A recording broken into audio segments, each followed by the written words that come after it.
Yeah, it doesn't really matter. Also, I put in all this effort and it's like 5 people. You know, watch it. It's like, who cares? Hey, it's reps, baby. It's reps. That's true. That's very true. All right. So, we're back. Should we do this again? I think I got a deja vu. Yeah, that's it. All right, okay. Do quick mic checks. Everybody say something. I feel so much better. There we go. All right. And we're getting, 3 audio tracks. We're good. 3 is good. Sick. All right. Let's do this. All right. Hello, everybody. What's up? Welcome back to another episode of the Freehub podcast. I'm here with my co-host, Mr. James McGee. What's up, guys? And we have a special guest today, local legend of Pacifica, Mr. Paul Jackson. What's up? Thanks for coming on, dude. Excited to talk to you. Yeah, of course, man. Cool. I'm hyped. Yeah, it's been a long time coming, man. I'm super excited. Yeah, you guys haven't talked in a while. It's been a couple years, I think. Yeah, since your sabbatical. Yeah. Yeah. Hey, I'm back. He's back. He's so bad. If you don't know who Paul is, his Instagram is Dirt Jackson, if you've seen him there. He lives in Pacifica. He's a local writer. Trail builder. Yep. Founder of the Stoked Company, yep. Host of the annual Step Up Jam here. It's coming up. He has a really awesome edit of him riding Pacifica, which is a story I want to start with. So would you like just to put Paul in his place, just to roast Paul here? Yeah, gotta humble me quick. Come on, baby. We ride all the time, and we were out on one of our local trails. I think it was probably 2-2. And another rider comes up and he starts talking like, "Oh, have you guys seen the edit of the rider in Pacifica?" Not realizing that it's Paul, and Paul's right there. And he's like, "Yeah, that little shredder was awesome." We all started laughing, and we're like, "Little shredder?" Thinking Paul was a little kid. And so now Paul's our little shredder. So we're excited to have him on. I will say, you got his honest reaction to the edit. So Yeah, exactly. There you go. You were shredded, so it's a good edit. That kid was hauling ass. You're like, okay, cool. Hauling ass or kid? Like, I think I'm longing on to the wrong piece of that word there. Yeah, but for sure, it's okay. for sure. But so I mean, let's start with the basics. You want to tell us a little bit about your background, where you grew up? And Yeah, because I don't know anything about you, honestly. It's a mystery box. Yeah. So I'd love to know, like, where you come from, where you grew up, just a little bit about how you got into mountain biking, really, you know? Yeah, for sure. So I grew up, I think I started dirt biking before mountain biking. Okay. I was young. My dad was a quad guy riding ATVs. So he was, I think that's where it started, to where I was young and got like an XR50 or something, first bike. And then shortly after I got like a BMX bike, and so that started, but I quickly got into more of the dirt jump thing. Mm-hmm. And my cousin's family actually had like a ranch up in Calaveras County, so up in like the foothills of the Sierras. Okay. They had like 40 acres out there in the middle of nowhere, and I used to go up just like every weekend. So I always say that was like a big part of my upbringing too. It's like we'd go out there and you kind of have like free range playing with the tractors and that's pretty chainsaws badass. And stuff. It was cool. And so this is the days of like DVDs and stuff, and you guys remember like the lap players that you could watch DVDs in the cars. Yeah. So it'd be like me and my cousin, like every time sitting in the back watching either the latest Nitro Circus or the latest New World Disorder. Yep. It was one of those. I knew that was coming. It was just one of those two. We'd both ask from my grandma for Christmas every year, and so we'd both have both of them, and we just flip them. So we know all of those bike, and then we'd get to the ranch. We're like, cool. So we got to build some like massive launchers. Like, yeah. But yeah, grew up in the East Bay, all that kind of stuff. Ended up going, I guess I got into like dirt jump slope style. And this is like it was kind of coming up more as a sport and everything, especially like Post Office and like Santa Cruz was going off. And so I was... Did you ride Post Office? Yeah. Yeah, we used to do weekend trips down there. We had a good conversation about Post Office, RIP. Yeah, dude, that place is like no other. Yeah, like, for sure.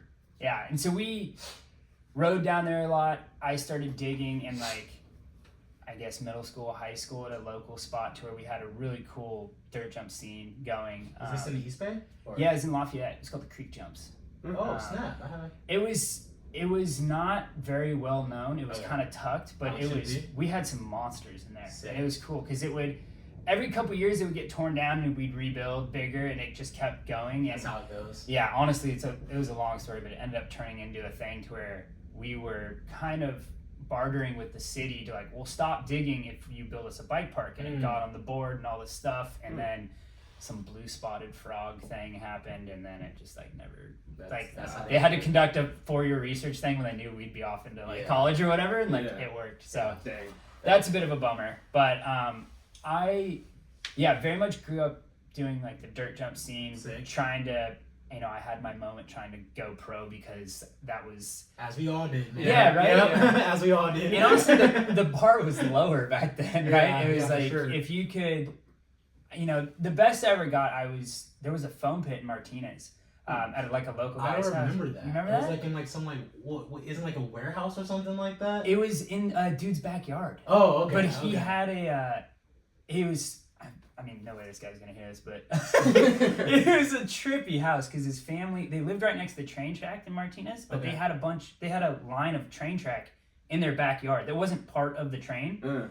And so they had like 6 train cars that they were built out to like houses and stuff, or like little, like the one, anyways, like the kid lived in there who's like a little mid-20s, but he like lived in one of the train cars in the back of his parents' house, and they had a full foam pit and a vert ramp and dirt tight. It was sick. And so like the best I ever got, I was doing flips and stuff, and I was trying to get front flips. I was like, there was like 2 people who had hit front flips on a mountain bike at a time. I was like, dude, if I can hit front flips, like I'm in the scene. Yeah, for sure. And I had them on lock in the foam, and then I pulled my back, and it was right before like going off to college and stuff. And I was gonna go down the Scotts Valley step up. Do you remember that? Yeah, for sure. I was gonna go down there and front flip that. Is that the one that you backflipped? Yeah. Died on. Yeah. Well, I ended up landing it, but I died on it first. Yeah. That was the spot, man. Yeah. That jump was. Anyways, I mean, that jump's like 20 years old at this point. Maybe even older, I think. So. Yeah, it was the kind of the goal. I was like, I'm gonna front flip that jump, ended up pulling my back and didn't do it, and blah blah blah. So that would have been epic. That would have been great. It would have been cool, and it's honestly probably a little bit of a blessing in disguise because, like, especially at that point, not a lot of people were making a living doing dirt jump, free ride, slope style stuff. Is like the top couple of guys, if that, because it was still so new. But yeah, I ended up going to junior college in San Luis Obispo next to Cal Poly for 2 years, transferring to UCLA, studying engineering, and then from there going and working at a couple of startups up here in the Bay Area. Cool. And yeah, it was cool because I grew up doing like moto, mountain bike stuff, dirt jumps, and then there was an electric dirt bike startup, electric motorcycle startup. Sick. Up here that I somehow got in contact with, and I was like, okay, this is a dream job. For sure. You don't even have to pay me. I'm in. And I did that for 3 years. Alta Motors, if anyone I remember Alta. Yeah. They were kind of like the dirt bike. Yeah. Like, I mean, the electric dirt bike when it came out. Like, Josh Hill was riding them and stuff like that. Yeah. I remember Alta, Yeah, it was sick. If I'm not mistaken, isn't Alta, like, they're not around anymore, but basically, like, all the side tangent, but all, like Stark and all these guys basically took the Alta and then took them apart and then put them back together. It's like, hey, dirt bikes. Yeah, it's definitely a little bit of a sore part of the heart to where we were cranking on that and really making headway, and you know, we couldn't ride any of the like AMA Supercross stuff, but we could ride the unsanctioned events. Like Straight Rhythm was one of the ones down in SoCal. That's when made a huge splash. Yeah, and then Josh Hill got like 3rd in it on the Alta, and everyone was like, what the heck? I remember that. Yeah, and so that was like a big thing, and whatever, we had some issues making the second one. Harley we partnered with them, and they ended up screwing us, and ran out of money. Went under for like a couple years, and all the headway that we had made, we were like, oh, it's for nothing. And then Stark pops up like a year, like is incorporated like a year after we go down, and is, you know, they changed things, but they very much picked up where we left off. So they're doing great now, which is cool, but it's a little bit sore subject. Like I'm glad it exists, I think, but that should be us. Yeah, I respect that. I totally respect that feeling, you know? Yeah. You put some hard work into something and then it doesn't go off, and now all of a sudden it's the future. How did you get involved with, it's Animal House, right? Yeah, so that's I'll keep it quick just in case this isn't an entrepreneurial audience, but I kind of always had a little bit of a entrepreneur bug. Like even when I was younger riding, I'd make like custom levers.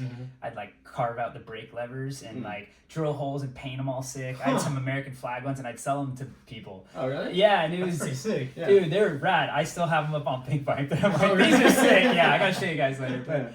I always was doing like little things like that, and then in junior college I ended up starting Stoked, which was just like when I went there, I had a group of buddies that we all had a different sport, but we all had the same kind of vibe. Like a collective thing. Yeah, it was just like I was like, what are we all? Stoked. And so that kind of started from there. Started making shirts. Kind of always had that on the side, and then I was kind of figuring out that I had that like entrepreneurial bug, and got to the point to where my business partner, I raced dirt bikes with his uncle, and he had an idea of basically tore his ACL, was trying to rehab it at the gym.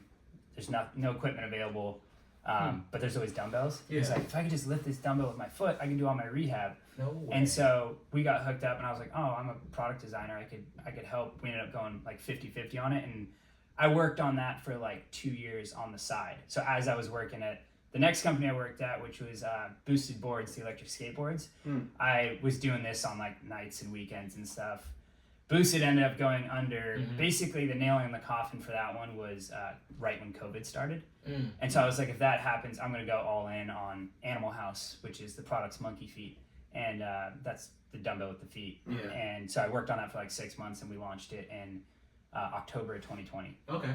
And yeah, had a lot of cool early success. Just I thought you'd been doing it for longer. I didn't realize it was that recent. Yeah, it's so it'll be 5 years this year of like launched product, but yeah, it's still relatively recent, and it's been a weird ride just because right when we launched, it's the middle of COVID, to where there's everyone's at home working out, so everyone wanted our thing, and then we just got lucky with Joe Rogan ended up finding it and talking about it, and like kind of on a rocket ship for a little while, and now it's like I remember because like I used to just watch JRE just back in the day, just because COVID, you have nothing else to listen to, nothing else to watch, so like I'm super into MMA, and he was like talking about monkey feet, and I was like, dude, I feel like I've seen that before. And then like I saw you post it, and I'm like, what's going on here? I'm like, well, what the hell's going on here? That's like that was just such a like an aha moment for me. Like that was just cool to see, like I was just it's in my opinion, it's cool that you went down to UCLA, you got your degree in engineering, and then you come back up, you start your own company, but you still were able to do something that you were still passionate about with your degree, technically speaking. You know what I mean? So a lot of people don't get to do that these days, especially do something that they're passionate about and that they're into. So like I think that's just like a cool little I don't want to call it a sidebar because it's such a massive part of your life, I would assume, Yeah, no, 100%. And I mean, it's always hard to give advice with hindsight and involved, but it's like something that's helped me is just always following the curiosity and always following your interests and stuff to a certain extent. Because, I obviously was lucky, or I like to tinker and stuff. I was like, oh, he's an engineer, maybe. And I'm like, okay, cool. And that, because it's like, oh, he's a lead singer for a band. It's like, that might end up a little different. But it's like, always trying to just explore your curiosities and stuff is I think it leads you to cool places. And exploring that, and then next thing you know, because it's like, never would have guessed you go from like, engineer to dirt bike startup to, fitness device thing. Like that doesn't really connect. That's not a straight line. Yeah, exactly. But anyways, that's my quick background. I can bullshit about business stuff all day, but I know you guys probably want to talk about some jumps. Yeah, I mean, I'm glad that we got that about you, because like now we know what kind of your mindset is when you go to build new trails, build new jumps. You like to tinker, you like to have stuff that's fast, fun, flowy, and stuff like that. That's your foundation, and that's kind of. You're spot on, dude. That's a good pickup there. You know what I mean? So it's like that's kind of how you build all your trails. That's how your edit was. That's kind of how you ride, which I think is cool. So like I remember, sorry, another side tangent, but at the Step Up Jam, you started doing 360s, and I was like, when did you start doing that? So you're just like, I just started trying them. And I'm like, what? Actually, I wanted to ask that in terms of riding. Like, how did you learn threes? Probably on the dirt jumper.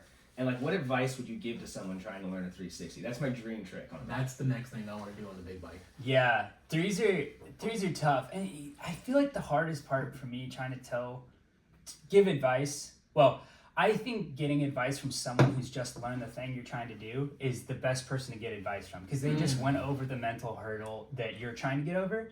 To where like I've been riding for so long, I went over that mental hurdle when I was in like 7th grade or something, and so where it's hard to where I've been like trying to perfect it since then, but so much of it's like muscle memory now. But Jealous. I think so much of it is honestly like low stakes trying. So like foam pits. Foam pits are huge in getting good like pieces of advice. Like threes are tough. I heard you say on the last podcast that backflips are so much easier than threes, and it's so true. Threes are just like a magical whirlwind to where flipping is a lot more straightforward. But the way I kind of look at like threes and flips is a flip, you're basically riding off to exactly doing what you need to do to do a flip. 360 is kind of against what you want to do, unless you're doing one of those super R-Dog dip threes that kind of goes a little bit better with the lip. But if you're just trying to do a nice clean 360, it's kind of going against what you're doing going up the lip. You know, so that's like, it's a little bit hard to get the timing to know when to start turning, or when you're turning too early, when you're turning too late, you know. Don't over rotate, under rotate. You know what I mean? So it's just a little bit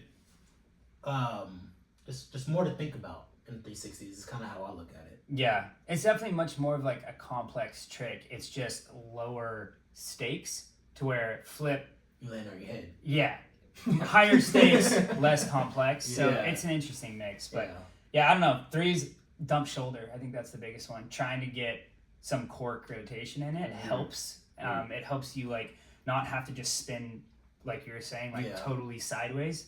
But yeah, either a foam pit and just go big because then you don't have to crank as hard, or hit a skate park, fly out of a bowl and just try it a billion times. This stuff is all repetition to me. It's like you just got to be trying stuff a billion times. Like, especially when people ask how to get good at jumping, it's like, well, just whatever you're comfortable, the size that you're comfortable with, do that a million times. And then once you get bored, go bigger, and then go bigger and bigger and do that. And like, you know, that was us at me and my cousin at my cousin's ranch for growing up for 10 years. That's such a great outlook too, you know, because like when we talked with Matt, I kind of brought up the progression thing and how people are going to bike parks saying, I want to ride over there where all the big jumps are, but they haven't gotten through or haven't gotten bored. Haven't built the foundation yet. Exactly. And that's, you just laid out the foundation of progression right there. Jump this, hit this a million times until you get bored, and you can basically, I don't want to say do it with your eyes closed, but you're not thinking about that jump when you're pulling up to it. You're already thinking about what's down the trail. Like, and if you're that comfortable, then move up to the next jump. I love that outlook that you just brought to it. You know, that was great. I think. Dude, speaking of hitting big jumps, I want to ask you about New Zealand. One, how did you get in at it was the Magaza Fest, right? Yeah. How did you get in there? And that's how did you dream jam? Yeah. What were hitting those jumps like? I was like, oh snap, Paul looks like a pro. Like, I mean, literally. How did you get into that? And what is it like? I mean, hitting those huge jumps the first time. Yeah. How big are they like in person? Are they as big as they look, or are they a lot bigger? Talk about that. They're fucking huge. There's so much. If there's one thing I could pick to just do on a bike all the time, it would be ride those jumps. Me too. They are like they're called Dreamline for a reason, because they are like the dreamiest. I've hit a solid amount of like really big jumps and stuff, and like probably the ones that are most common are like crabapple hips up in Whistler, to where it's like those are big and really well built too. These are somehow like bigger and more dirt jumpery. Are the gaps as big as crabapple? Not quite, but the lips are like twice as big. Taller, Yeah, they're much like I got more humbled looking at crabapple. And like crab's sick. They're much more like downhilly jumps to where there's some big lips, but you're like going so fast and like you're trying to go kind of far and big, to where the Dreamline, the first one, looks like a dirt jump that they just scaled up, but they're built so perfectly that it's like. Anyways, to answer your question, first off, the funny thing, you can just sign up for Dreamfest. Oh, really? Yeah, Magaza Fest. You can just sign the fuck up. That's cool. He said, to answer your first question, just put your name on the list. So the way they do it, and I don't know if they'll do it like this forever, but they basically release a date to where the first 100 get in to ride the jam. And then they have a rider meeting, but the whole thing is, they say it like a million times, like if you're not comfortable riding these, or you don't look like you're comfortable, or if you look out of place, they'll pull you. So you kind of go, yeah, exactly. Which is, it's such a cool way, because then someone like me can come up and, not be from there, not have to like know someone and be a part of the jam, because that whole thing's for Kelly McGarry, and it's the vibe of it is so amazing, and I like we're doing pretty good at the Step Up Jam. I want more and more of that energy and stuff to where it's just so cool. But we gotta have more events, man. Yeah, I know, right? Yeah. It's so fun. Yeah. I thought of one that we could probably like. We'll talk about it later, but I think we should try to put our brains together for another one that I was thinking about. Dun, dun, dun. Dun, dun, dun. I'm super in. Yeah. Let's talk offline. Little teaser. But yeah, dude, I think the thing with those jumps, well, first off, my like story going to New Zealand, I wanted to go and it happened to line up with that, and a friend who came, an influencer friend that came visit, Annie Ford. I don't know if you guys knew her, the girl that did the the world record most downhill elevation in 24 hours. Mm-hmm. So she came and stayed at our place in Pacifica when she was doing the Mexico to Whistler ride fully on a mountain bike. Yeah. And so wait, she rode from Mexico to Whistler on a mountain bike? Yeah. No. Yeah. Yo. With all of her stuff on her back, basically. What a badass. Yeah, it was like 45 days. She does all these crazy rides. Yeah, check her out on Instagram, Annie Ford. I think it's just Annie Ford. You'll find her. Mm-hmm. She's gnarly. Yeah, and she held the Guinness Book World Record previously, and then was going to break it again because the last time she did it, it started raining, and she was like, "Oh, I can get more." And so it happened to line up with when we were going to Queenstown, where she was trying to do it, and it was the week of Magaza Fest, so it was all kind of during that time, which is like the best time to go to Queenstown, just because so much stuff's going on.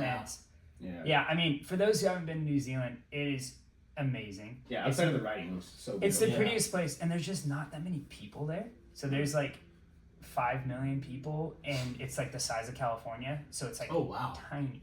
Yeah. And so you go to all these places, and they're super like.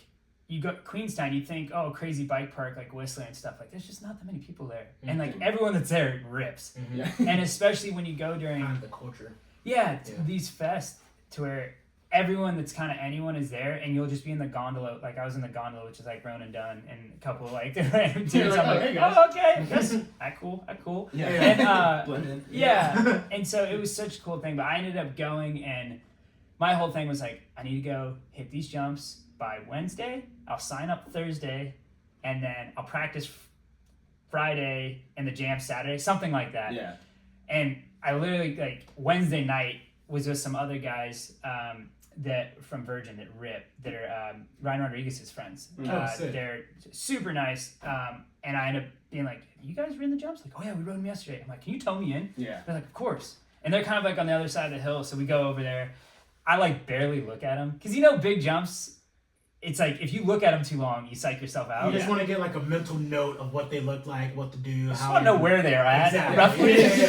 Exactly. Yeah, because I had seen videos enough, and I was like confident enough that I was like, I think I can do these. Yeah. And I was riding with these guys, so I'm like, I think if I trust them enough to where they tell me in, I'm good. So I like just look at them where they're at real quick. I'm like, cool, I'm just gonna follow you in. Like anything to know, they're like, no, hit the first setup perfectly and you'll be good. I'm like, sweet. So I just like walked up, went right for it, and it was that feeling to where it's, you hit the setup perfectly, the little step down thing. If you're like too far, don't hit it. And if you hit it perfectly, you're set. Because they're just built like that so well.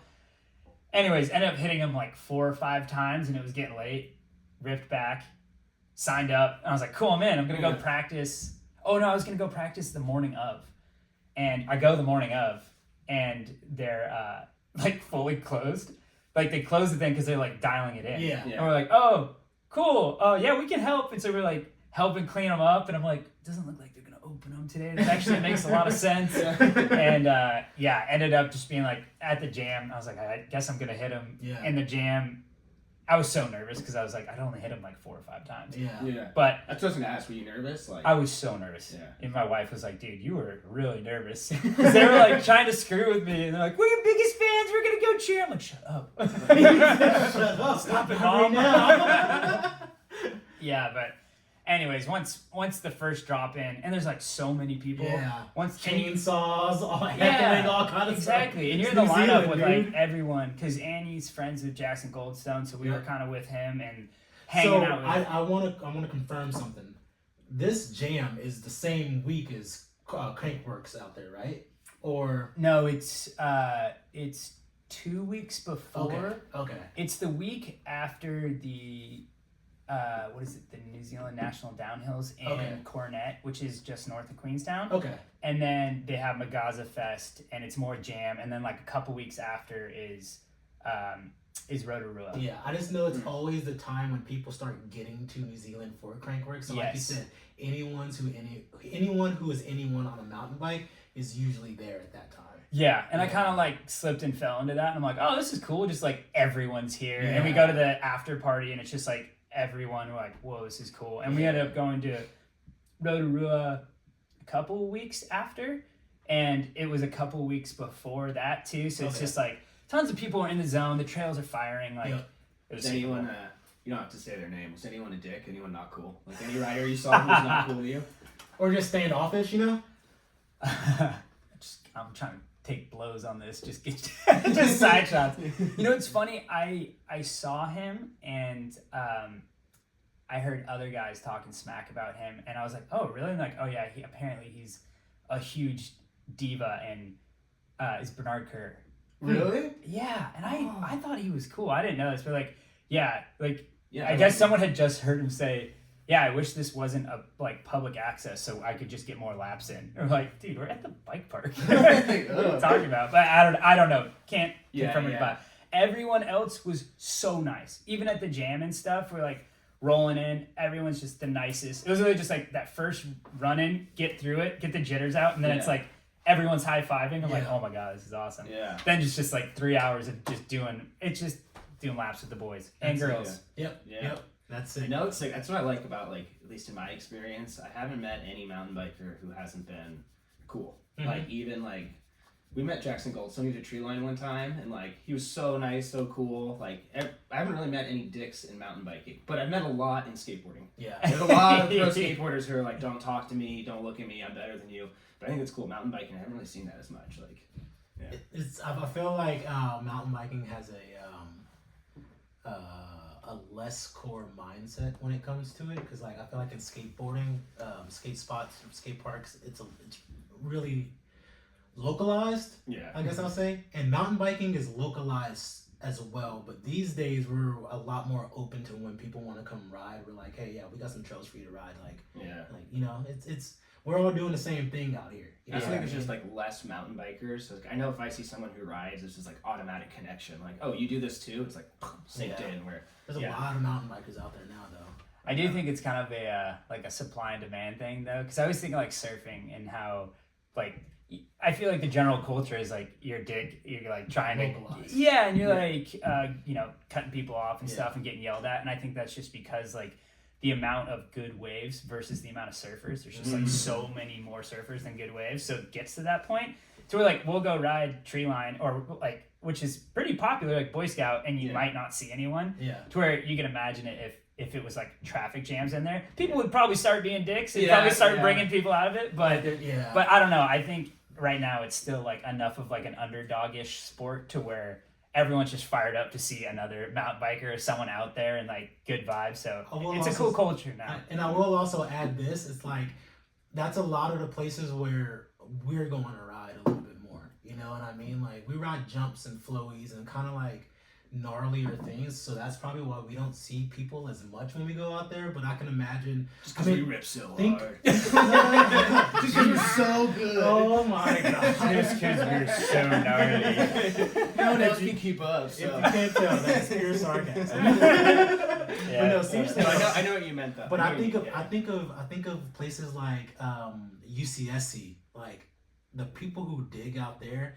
You might not see them as much anymore because it's such a spot where so many people go all the time. Mm-hmm. But if you follow this one Instagram that I follow on there, they hate people out there. You know what I mean? Oh yeah. It's they just the Rinkin lot. It's always overgrown with people. People are doing barbecues down there. Groups of 20 coming up and riding the trails that aren't really built for that many groups. So I feel there's different pockets where it is localized, but also Santa Cruz was a localized surf spot for years. Yeah. I remember when I first moved out to Santa Cruz, I was all like, "Oh, that's hella cool!" And like, I was with my skate park kids. This is back in 2009, 2010. I was like, "Oh, that's hella cool!" And like, they're like, "Hey, yo, we don't say hella here."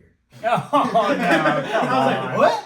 They're like, "No, that's a valley thing." I'm like, "Where's the valley?" They're like, "If you're in Santa Cruz and you go over the hill, that's the valley. We don't say hella here." It's like that's kind of that's what Santa Cruz was, right? And that's kind of. Dude, we got kook called with Euron in SC. I wasn't like. See what I'm saying? He went down. This is a while ago, but he went down. I think he went down to playground, and I was still at the top, and he came back with just like his tail between his legs. I'm like, "What's wrong? Someone hurt my baby Euron? What happened?" And he's like, "Someone told me to go back to the valley." I'm like, and I was like, "Let's go beat their ass." And he's like, "No, let's go." And I was like, "Okay." I felt so bad. I was like, also, Euron is an amazing rider. Yeah. He rips. Yeah, that's He funny. rips. yeah, no. It's Wow. see, but it's that interesting thing to where SC is kind of getting to the point where it's getting more overrun, and so people And it's start not technically legal, so there's like a constant worry they're like gonna fence it off or something. Yeah.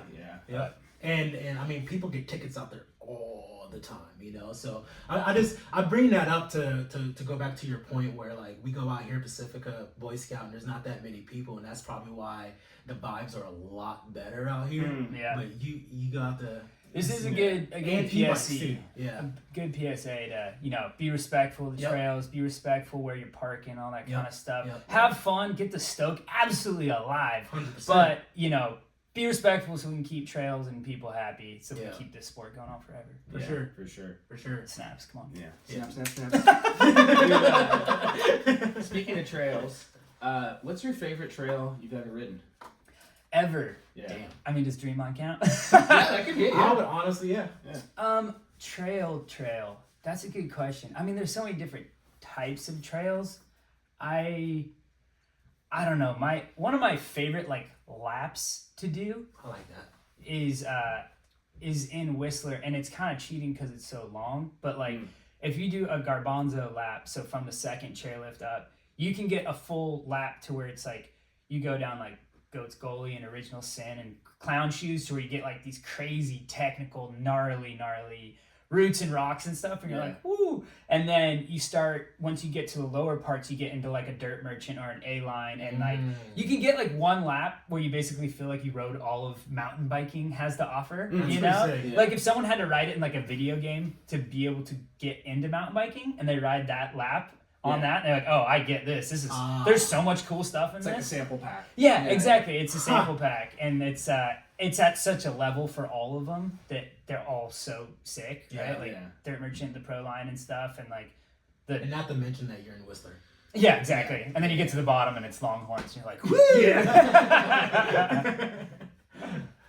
So that would be your favorite lap. I would say, what's your favorite like Bay Area trail or local trail, whatever you want to say, you know? Yeah. I mean, without blowing up. But I was just gonna say, you know. I mean, if you can find them, find them. Yeah. You know what? A shout out to all the guys that dig FRD in Pacifica, because shout out Ed and Aiden. Yeah. That trail is so sick and it's so big for being out here, and not a lot of people ride it, so it's pretty untouched. It's such a ride. They do a lot of work. They do a super lot of work. well. I don't think I know which. FR. It's in. Is that the it's one? above Boy Scout. Is that the one where you're going up and you like if you're going up the Fire Road to Boy Scout and you look down to your left, you see like a big ass double? That's Triple X. Okay. It intersects with Triple X. Okay. Kinda. Yeah. Right. We'll show you later. Yeah. Yeah, it's pretty gnarly. It's probably the biggest jump trail in the Bay Area. Yeah, I don't really know anything bigger. It's actually like a full trail. So it's like 3 minutes. Yeah. Yeah. I don't know. That's great. I mean, a lot of the stuff that that we've been building off Fassler is really fun. I don't want to blow up El Ganado QP, but QP's been going crazy lately. Yeah, that is true. How about UC trails? We can blow those up. Yeah, they're not out there. I mean, I love a good AD lap or a Kimbo lap in UC. Just like steep chunder stuff. It's like that stuff's really fun. Like I'll drive down to UC for that. So. Yeah, playground's hella fun. And I like the fact that it's a bunch of different types of trails that you just threw out there, because it's not just all flow stuff, like you said, steep chunder stuff that you like too, you know? I love the steep and like more technical, the fast, it's like Like almost. for people that ride mile, I really split up into two spots. There's like the waterfall and then the rest of it. Mhm. And the waterfall is totally like agree. that like tech steep, like you're not going super fast. Like I really like that. Mm. The straight fast where it's like kind of chundering, you're holding on, and like that stuff that's where I'm not as good. That's where like Sam just cooks me, man. Dude, It's like that's the Sam kind of stuff rips. that I just am not as good at, and so I really like more steep technical or like flowy big jump stuff. Sick. Like those I are hear my I think I would completely agree with that statement. yeah. Like those are the fun ones. Yeah. Because I mean when I grew up I had dirt jump bikes, and then I got a Jameis Dakar, which was just the cheap. I wanted a Kona Stinky, but I didn't get it. But I ended up getting a bottle rocket when I was older. I had the a transitions. yeah. I had a Kelly Green transition bottle rocket, and it was so sick. What was And the bottle? Was it like their dirt jumper, or what was the bottle rocket? It's like a slope free ride kind of. I think it was the first slope style Yeah. like bike that was manufactured to be a slope Yeah. style bike. Mm. Sick. Yeah, it's a Matt's brother had one actually. Oh, really? Yeah. they're I still think I might- beautiful looking. yeah. They're Yeah. like a very clean looking bike. And it's like the slopestyle bike's just like a mini full suspension practically, right? Well, what's funny is Yo. it's honestly an enduro bike now, but in that time, just because bikes were heavier and stuff wasn't as pedalable and there was no dropper posts and all this kind of a thing, it like the specs now, as in travel and stuff, would be classified as like an enduro bike now, but it weighed like 45 pounds or something. But it was sick. And so I would do some like downhill free ride stuff and that, but I was more like a dirt Oh, jump. I've seen that one. Yeah. Yeah. I was more like a dirt jump guy, and then dirt jump stuff all the way until after college and stuff. And when I came back, that's when I started getting into like enduro bikes and downhill bikes more. And so that's like the second half of my life now. And I'm an old e-biker. Yeah. No, I still got the downhill bike. What's the favorite bike you've owned? Your e-bike? Perfect segue. That's a good segue. I mean, I think the most hyped I've ever been was when I got that bottle rocket. Because like at the time that was How old were such... you? I want to say I was like 16 Oh, or yeah. 17, Yeah, perfect age, maybe yeah. 15. I don't. Yeah, it's hard, but it was that age to where that was such a cool bike, and I was like, whoa, I got the cool bike. Yeah. You know, that was Yeah. like when I was the most grateful for it. But yeah, I mean, nowadays, man, I love when we have times to get on the downhill bike, just because downhill bikes are pretty insane pieces of machinery. I've never ridden a full downhill bike before. They're pretty crazy. They're confidence inspiring. I can Yeah. imagine. Because it's like you jump off like any bump to like flat. Yeah. And normally you're like, oh, I might like bottom out, where you could like do that push down as hard as you can when you do it. And it's never ending. Yeah. It's just such a cool feeling. That's sick. But with that said, e-bikes, man, I am just the e-bike queen over here. Because you just, I've been so converted too. I want one so bad. they're It's so hard. sick. Once Because you you get don't one, need a you don't go shuttle. back. You don't go back. You have your own shuttle built in.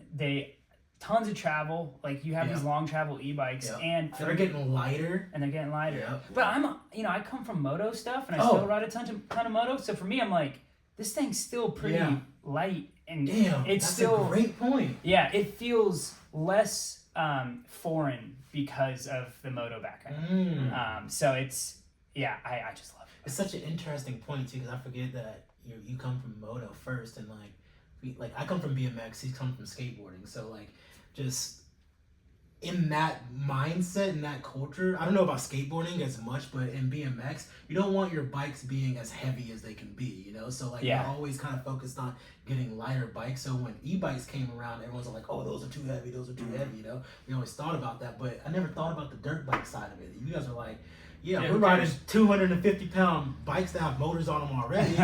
What's a 45-pound bike with a motor? Yeah. We're good. Oh, it's funny because Interesting. we took my neighbor who hadn't ridden mountain bikes before, but he rode moto. Mm-hmm. We took him on a ride for the first time yesterday on Boy Scout, and he was riding Sam's e-bike, his Santa Cruz Bullet. Okay. And he's going, and the thing that he said to where he's like, yeah, I just have to get used to just both brakes on your handlebars, and that they're that they're flipped. Yeah. To where back brakes on the right with moto, back brakes on your foot. and so front brake's on your right. Yeah. And so that I piece. didn't know the front brake was on. I knew the foot brake. I've never ridden a moto. I didn't know those reversed. I wonder if that's why the UK has the reverse brakes too, but that's a different conversation. Yeah, I love this concept because when you go into like dirt jumping or BMX, it's not, there's only one. Yeah. To when you're like, what's right? To where I always thought, well, most people are right-handed, so you're right dominant. So if you only have one brake, you want it on your right hand. So that's why I was always like, that was my only counter to Euro probably being right, with them flipped the other way. Yeah. But yeah, so that thing he was a little trying to understand, and then the point he was like, yeah, I have to get used to the bike being so light under me and moving because a mountain bike, even an e-bike, is so much more like twitchy and jittery than a moto. A moto feels like you're driving a boat more. When you're going down Chunder, you're kind of with the bike more, and you're kind of, the suspension's doing a lot of the work, and you have a lot more travel. To where on a mountain bike, your hands or your arms and legs are a lot more of the suspension, like moving around more. And so that difference, I was like, that's interesting to hear him say that because he's coming from moto. To where someone coming from a regular bike to an e-bike, you're like, oh, this thing's like a hog. I can't even get it. I rode my regular bike yesterday, tree line, and I was like, oh my god, this feels.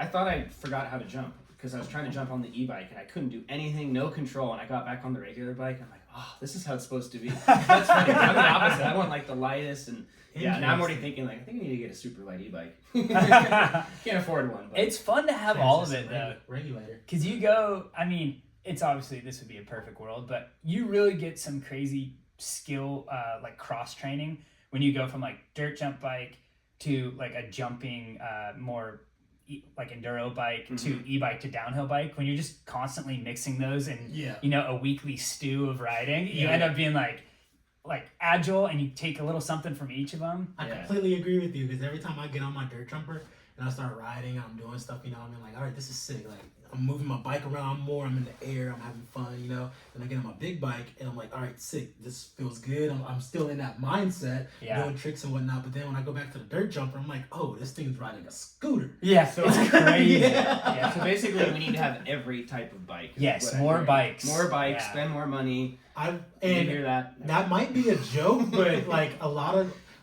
that might be a joke that you just said. But I would say do that. And the reason I would say do that is because like a lot of times these days people or companies are saying, I want one bike. You need one bike to do it all. We got one bike. Flip chips. We can make it high, low, BB. We can make you reach this, that. You can make it a dirt jumper. You can do whatever you want, But if you have all the different bikes, like you just said, you just get used to riding different, or you never get used to riding one thing, and your confidence level goes through the roof, in my opinion. Because like I take my dirt jumper down to the jumps that I have for my free ride jumps, and when I'm riding back there, I'm riding kind of a mountain bike trail to get there, but I'm riding it on my dirt jumper, so I'm kind of like moving around and riding a dirt jumper on a real trail. But when you go back and ride that on a big bike, you're just smashing through it because you don't have to think about it as much. So what I'm hearing is they say money can't buy happiness, but my money goodness. can buy bikes. Yeah. Bikes bring happiness. So I mean, spend money on bikes, you'll be happy. It's definitely a first world problem. It's like, just buy all the bikes. I don't see what the problem is. Yeah, what is it? Come on, man. No, but it is one of those things where it's like it's cheaper than therapy,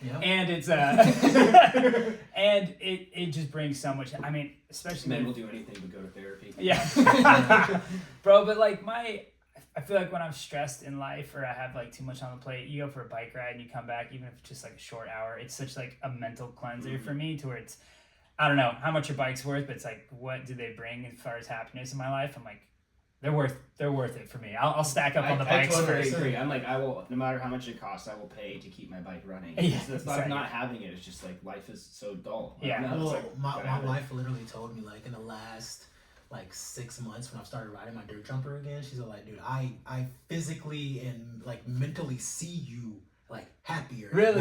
Not as That's stressed so out. cool. As you guys know, we already talked about it. I took a little sabbatical. Like I was getting a lot of injuries, so I stopped riding as much, started playing a lot more golf, and like, not gonna front, I started getting a lot more irritable, and it was just a lot easier for me to get kind of like upset about stupid things. Dude, if I don't exercise, I go crazy. It's weird, right? I'm addicted to it. Yeah, right? I have to get that release. And that's been since I was a kid. My earliest memories was being at the skate park, so that's always been my outlet. And then I just cold turkey was done with it, and that was the first time I've ever not gone to the skate park, not ridden anything or anything like that. So in my mind, I'm like, that's not the reason that I'm like. Well, you know, there's the study that proved that 20 minutes of exercise for the next hour, you'll have the same level of focus as a peak dose of Adderall.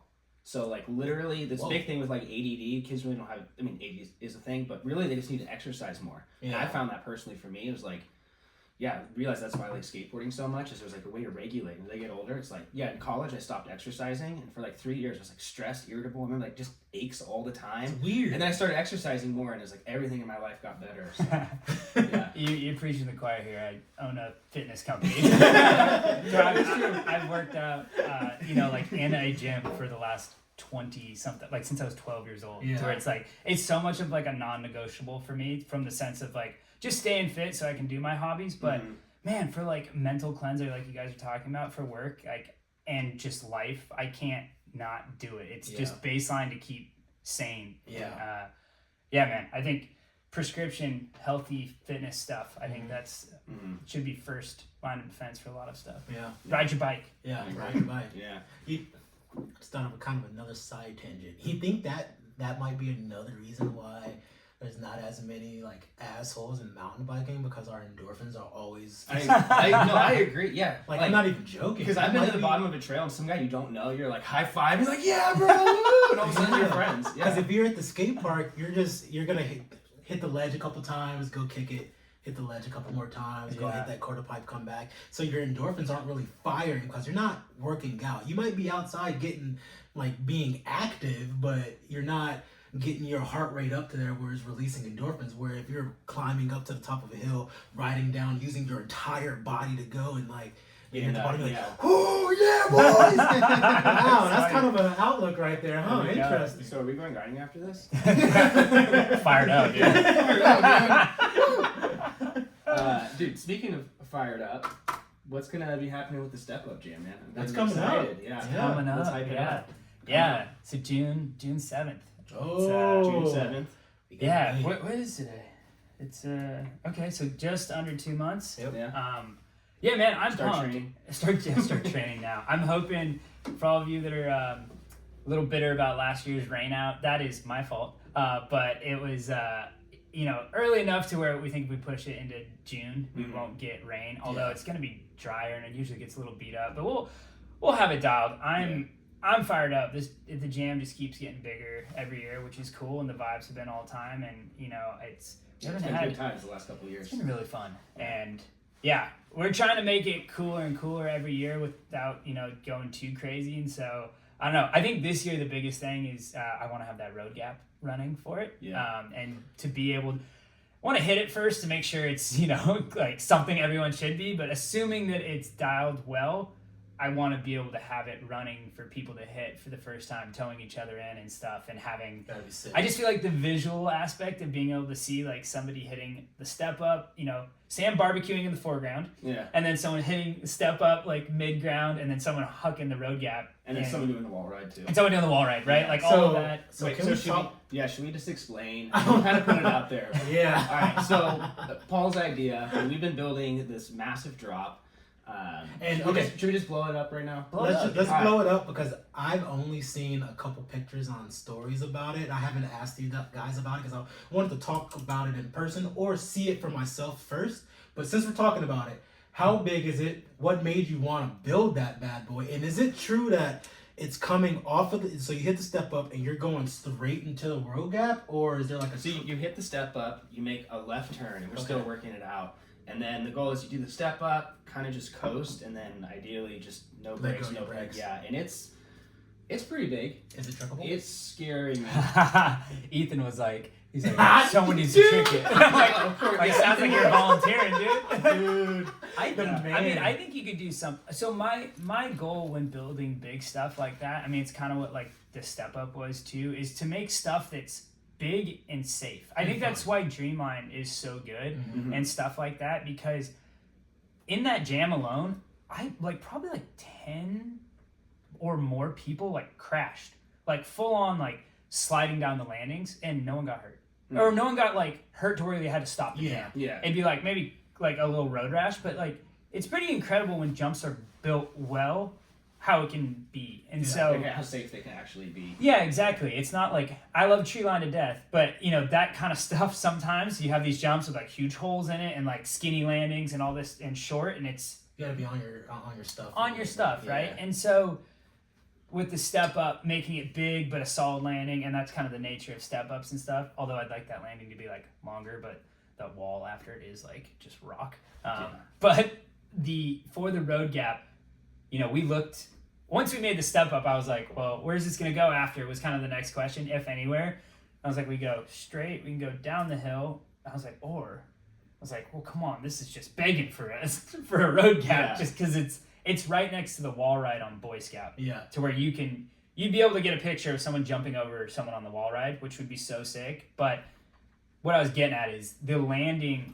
The thing that really made it for me was on the other side of the like road gap, so where the landing would be is really long. Nice. And so it goes for a while in the sense to where it's freaking big. I want to say it's like 15 feet above the trail. Yeah, it's probably like 15 by 15, close to. I think it's like 15 by 20 is what I did with. I don't remember, 20. but it's big to where it's like when you're standing directly under it, it's like it's big. It's high, like definitely higher than a basketball hoop. Yeah. Yeah. And then it's about 20 to the start of the landing, and the landing goes down for like quite a while, which is so cool. you could hit it deep and still be like you could. That's the goal. Nice. And so nice. what's and funny? it's wide too. You can have Nice. a lot of space. Yeah. Someone's gonna spin it. It'd be sick. It'd be so rad. Yeah, that would be insane. Yeah, because when you look at it from the side, you're like, this is pretty monstrous, and it's like it's sizable. But then when you go up and you stand on the top, well, if you look straight down, you're like, okay, scared. But if you look out onto the landing, you're like, this actually looks pretty How doable. you're supposed to look at it and like Yeah. Yeah. And like I don't know, we keep talking about the drop in on Dirt Merchant, one of the ones that are off that go over.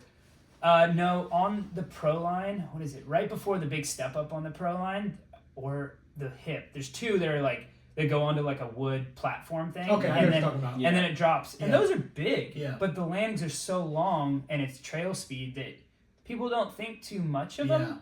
Everybody hits them. That's what everyone said who's seen the drop. They're like, oh, this is like Dirt Merchant. And that's kind of what we're going for. So I think we're gonna get that rolling soon. Yeah. So maybe next weekend, let's go hit it. Dude. It's ready. I want to watch you guys hit it. And yesterday, I think I claimed it with Matt because I had like a good run and I like did the step up and kind of just like pretend rolled in. And I'm like, if you have your adrenaline, if you have a good run, like don't think about it.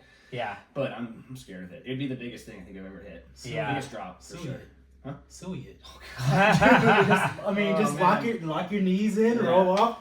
But I was also looking at ladder, and I hit ladder a few times, and I'm like, when you look at that's scary. Like ladder drop, and I'm like, that one's I don't want to hit that one because it like this one seems like talking. bigger, but like less margin for error. Because ladder drop, you have to pin that little sniper. Yeah, and that goes to what you've been saying this entire time. I don't like stuff that is like a sniper drop. You know what I mean? Like I can hit ladder, no problem. But every time I do hit it, I'm just like, let's see it. I'm just kidding. Well, I mean, like, I just hate it because, like when I'm riding up to it, I'm like, all right, you got this. But then when I look at how it's, I mean, obviously I haven't seen it in like 2 or 3 years now, but that the wood sticking out of it, how the landing always was, it's kind of sketched to me. Yeah, it's short. It's like a bike length. And here's the thing with building, especially like. If someone else is building it and they're building it the way they want to build it, then like more power to them. All good, right? But it gets into what do you want to ride as a rider and what does a builder want to make to be able to ride, right? And so it's a lot, honestly, it's a lot of like creativity and self-expression, not to get too corny with it, but like that's why I love digging. It's just so like when we were digging Tutu a couple years ago, it's like you're getting looking down the mountain like we could go left, we could go right, and it's just such a fun like I feel pieces of my brain light up. And it's just so fun. And to where with big features like this, it's like what would I want to ride? Like is it something I want to be kind of like sketchy and be able to like snipe? Because that's adrenaline firing as well for a different reason. But I'd rather have it be like 4 times as big, but like easier. You know what I mean? And that's more my vibe because it looks cooler in pictures. It gotta look cooler. It looks cooler in pictures, and when something's bigger and it's built right, and you can go huge on it and not really get hurt, the tricks come easier. Yeah. Tricks are easier on big jumps. 100%. Like, so let's build big jumps properly. Yeah, 100%, You know? man. That's what You we just know? need tractors. If Yeah. you're out there and you have a tractor, call me. We'll get it up there. You got a mini excavator. Let's get that thing out there. Speaking of though, I just want to say have you seen that clip of Ethan lately doing a flip in the hills? Yes, We should go there. I'm down. I'm down. That's sick. I got Ethan's fighting the good fight. I got love. a lot of stuff out there. I'm so down. I got a lot of stuff out there. I'm super down. Let's Big do it. hips. Dirt jump stuff, or what are we Big doing? hits, big hips, big step up, a right hip, a left hip. I got a. Is it that zone you showed me where your step up is? Yeah. And you go farther up the hill? Yeah. Yeah, I remember all that. And Yeah, then that's like pretty I have cool. like a 15-foot long kicker drop. It's not super tall, but I just built up the lip, so it's like Sick. it's gonna be trickable this Downhill this summer. bike or Enduro slope. Enduro? So you could hit it on a BMX or a mountain bike, but I just didn't a BMX or dirt jumper, but we just didn't flatten out sick? the bottom, you know. So it's like it's all pretty natural too. It's fun. I'll pump up the downhill bike tires and get that thing rolling. Yeah. You can bring the enduro bike works, you know. Sick. I got the e-bike. Yeah. Sounds like I need to get another bike. It's like one of those. Oh, and it's a big double that's not finished yet, but that's gonna be the cream of the creme right there. But yeah, you can bring the downhill bike. That's good. I'm in. We'll fill the van. Yeah, Let's do it. Yeah. He hasn't been out there either. Matt hasn't been out there since. Yeah. You've been coming out here, so I think we owe you a trip to the Oh, Yeah. Freehub road trip. An hour-long road trip. Yeah, let's do Well, it. I mean, like if we really do it, we can hit that. We can do a lot of stuff in that day. Yeah, that'd be fun. A lot of Be stuff down. in that day. Yeah. Yeah. That'd be sick. Cool. We'll have a safety meeting. Safety meeting. We're about an hour right now. We'll cut out this little part. I think we're pretty good. I think that was a solid Wrap it up. conversation. Anything else we want to get into? I mean, yeah, I'm Do whatever you you guys want to do think. a Sea Otter recap? No, that could be like Maybe we can do that separately. Okay. Like, yeah, we can just do that after. Yeah. Well, cool, man. Thanks for coming here. Yeah. Talking to us, man. This was a lot of fun. Come on, thanks you guys. I mean, this is fun. Just bullshit with the boys. Come on, I'll do this all day I long. do have fun talking with the homies, you know. Yeah, it's right? sick, yeah. You're our first guest of us interviewing together. Let's so, go. this Plaque is- on the wall or something. Yeah, exactly. Yeah, come on. Everybody who comes in, just hit the wall. WWPD. Come Yeah. on. PD, what we Paul? No, that's cool, dude. And not to full plug Stoke stuff, but I'm Please gonna do a for anyone that's made it this far. Yeah. We can do 25% off. Use code Freehub. Sick. Does that work? Let's do it. Ooh, Come on. You hear that? You hear Yeah. that right Come there. on. Code free. Buy some shit. Get some shit. I mean, just came. Are we filming this? Yeah. Yeah. So I mean, the hoodie that Oh, you yeah. has on just came out Come on, last baby. week or something like that. Yeah. Yeah. So Limited drops. That's what we're Yep. doing now because it's easier trying to just order a select amount and let it get sold out instead of a bunch of shit sitting there for a while. for But, sure, definitely respect that. Yeah, man. Cool, man. But thanks for having me. This is super fun. I love yeah. talking bike and stuff, and now we just need to go ride more. Yep. Go ride more, do some dope stuff in the scene like we always do. You know, things are about to get popping. Ooh. I know. This summer's going to be fun. Yeah. All right. Well, catch you guys later. Thanks for Be listening. easy. Peace. Woo! Sick. Yay. Badass. That was sick. 57 Yeah. minutes. We did it, Perfect. boys. Yeah, we did it. That was dope. That was good. No diarrhea. Yeah.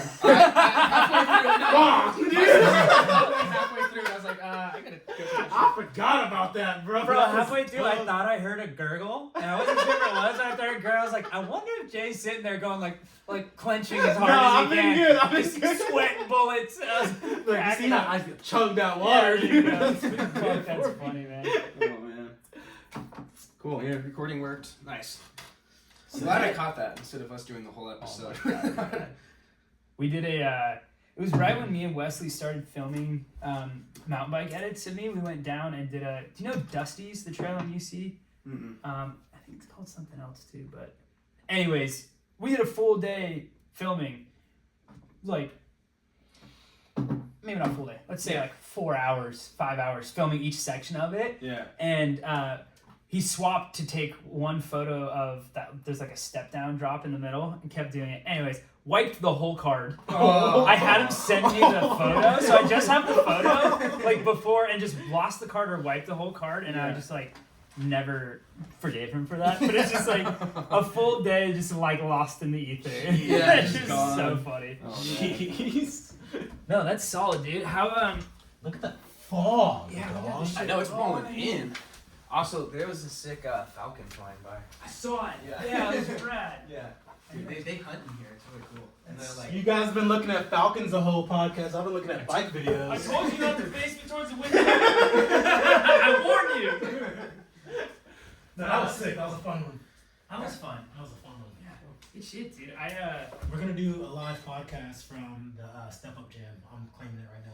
Oh, sick. That would be fucking I didn't. rad. I just thought about it. I'm yelling into the microphone. You know what'd be cool? Or- Yeah. If you had, or if you did a segment that you put into a podcast that's like, it's like, I work for you guys now. I got ideas. I mean, You do a recap of the Step Up Jam for the first half of it with you guys in here, and then and now for fucking us out in the field, and it just goes to you guys there and like interviewing riders as they come by, like little gromps, and just being like, "What are you hyped on?" Or like, "What are you trying to do?" Or something, or like, "What's your favorite part of the jam?" Like people like listen to sports on the radio Yeah. or something. It's like a live recap. And No, you for should sure. film it too. It's Yeah. definitely because like I would love to just talk to fucking people all day long out there. Yeah. I can commentate it, like you know. Yeah. We gotta do something. I think it's gonna be big this year too. Yeah, we gotta do I know, something. it's gonna be hype. I was think it was hyping it gonna up be yesterday. big last year with the whole rain out thing. Yeah. Where it like was, all of a sudden like a week or two later, and less people could go, and it was still big. I think this year it's gonna be big. I didn't want to say it on the pod, but like every year I'm just scared that it's like gonna get shut down. Yeah, or something. I know. Because it's like That's why I was like, dude, hype up the calendar, no? But Here's my thing with that though, just like I kind think of the doing my community supports it so much. that. And dude, Pacifica, I mean, like from what I've seen, or you guys can tell me if this is true or not. They So I tried to was build. nerding out the other day, but this is like you sure you get this? What is that? Is it like a forbidden or is it B10 or something? Someone who rides put that there, and I'm like, mountain biking is ingrained in Pacifica. I think there's like so that's much pretty good. support. Yeah, I was sitting, I was like, yeah, they're not gonna kick us out. Like, No, I'm seriously not worried at all about, like, if it was on a Tutu or Matterhorn, wouldn't be worried. It's the fact that it's some dude's private property. What do you mean? Boy Scout. Is it? isn't it like a Chinese investment firm? Yeah, bought it to, that's the whole, like, Protect San Pedro. Okay, this is what I was gonna bring up.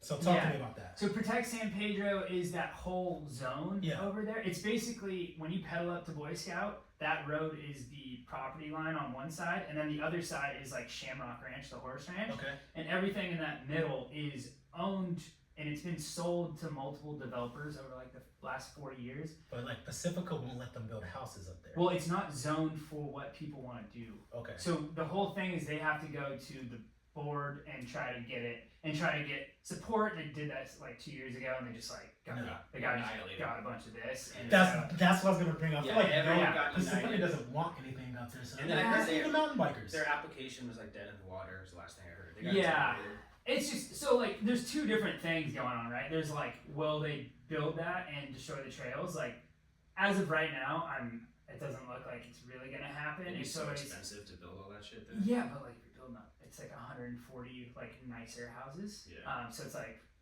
that. The reason people do that shit. So there's like, It's such a good point. yeah, to where there's like that part, but then there's like, okay, maybe that's not gonna happen. But if this guy catches wind and he just comes out there and has like, just tells the cops, like, hey, someone's trespassing, or like, you know what I mean? Like Yeah, he but could do like- that on Boy Scout at any moment. He could, but I'm like, maybe a kitten.